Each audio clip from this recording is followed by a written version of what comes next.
Welcome back to the channel. Today's inoculation day, so we're going to inoculate the oak logs, the pin oak logs that I had cut down and I showed you in the previous videos. So we're going to try our best to get as many done as possible. And then we have some oysters to inoculate as well. I still haven't cut those logs yet, and so my intention is, this is a little woods on my property here. There's some maple in here, and then there's some yellow poplar as well. Not the exceptional logs for growing oyster mushrooms like aspen, cottonwood, but the maple and the soft maple or red maple or yellow poplar will be sufficient for us. Next time, hopefully, when we do this, we'll be able to get some aspen or cottonwood. So I'm gonna head on over there, and my friends here that's helping me doing logs, we're going to get going here, trying to get as many done as possible. Here's our setup here. We got our little crock pot here with our wax from last year. It's actually beeswax I got from a local apiary, and so we're going to use the rest of that to seal these off, and use the tags from Field and Forest to mark the end of the log. This variety is West Wind, and got sawdust spawn here, and we're putting them into the logs right now. And like I said, this is pin oak that was cut a couple weeks ago.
Here's a tool that we're using from Field and Forest.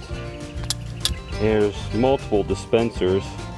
I think this is considered the thumb dispenser, but as you can see here, it's got an indentation, and you push the end in, and then it pushes the sawdust spawn into the hole. And you probably saw me using the dipper there in the video, the time lapse, but we melted beeswax in here, and using this I can't remember what they call this, wax daubers, and using that to fill the ends of the holes. And one of the things we learned last year was we didn't do it very well, but my wife had the idea of getting this little crock pot to melt the wax in, and it's worked pretty slick so far. And we definitely upgraded our system this year with tools and process, so it's going much faster this year.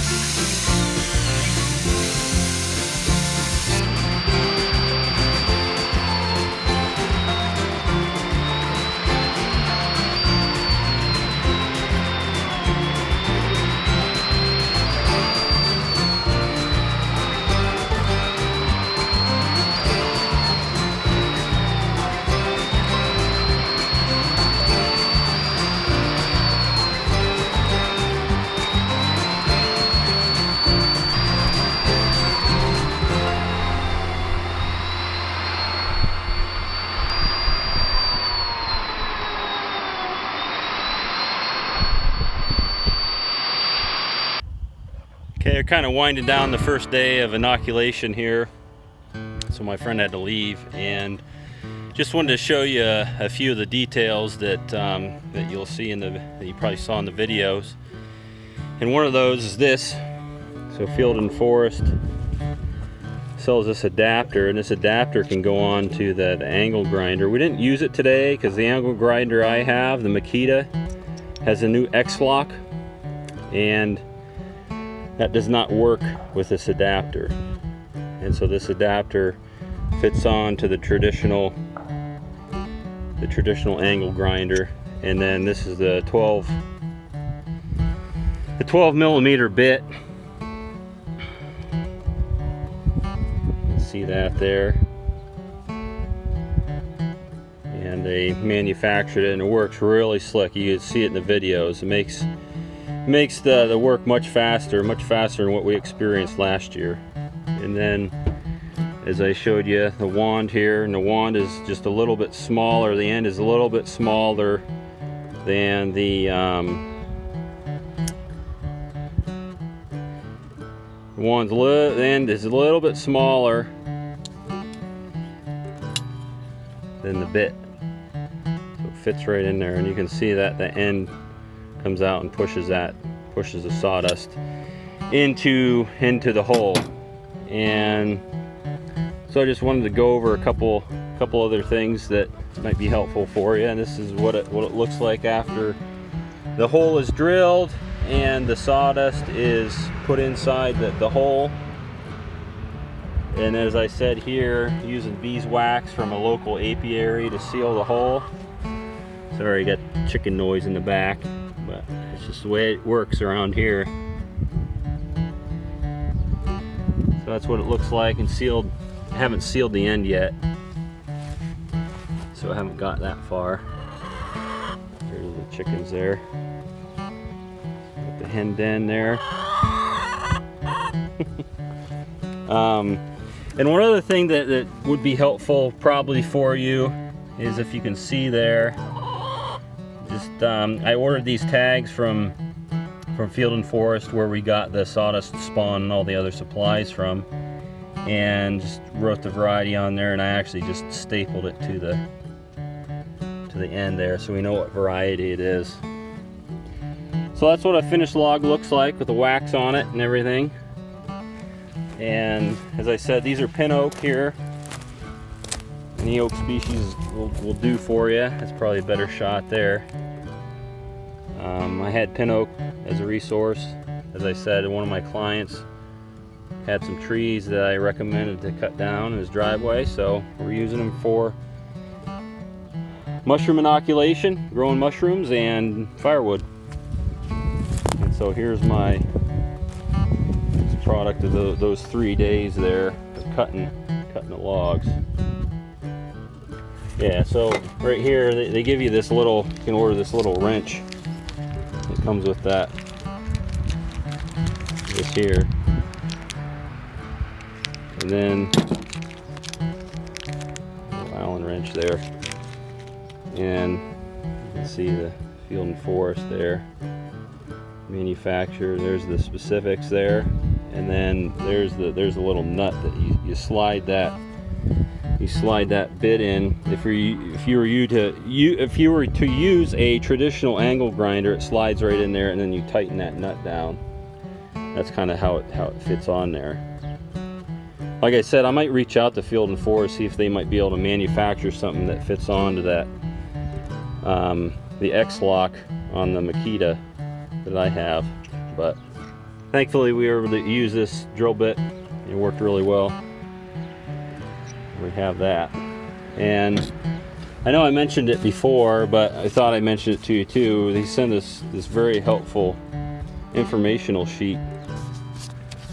And so right here, basically we followed this basic instruction. I cut the logs to 40 inches long, and then here's what it looks like. So you want the holes along the row 6 inches apart, and then you want the rows for shiitake mushrooms. This is how you do it. 6 inches apart along the row. Between rows is 2 inches. So we try to do that the best we could. I also wanted to show you where I'm going to be putting the logs on my property in the woods here. So I got a supply of pallets here for stacking firewood, but also for mushroom inoculation here. We'll take a look here. We own just over 1.6 acres and got a nice little woods in the back here.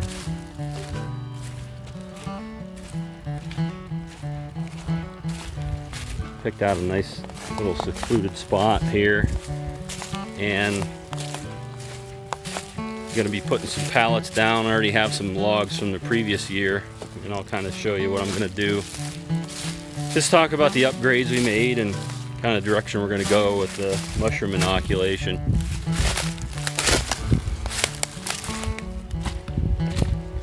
These here are what we did last year, lion's mane, and I didn't really have any systematic approach with actually measuring the logs.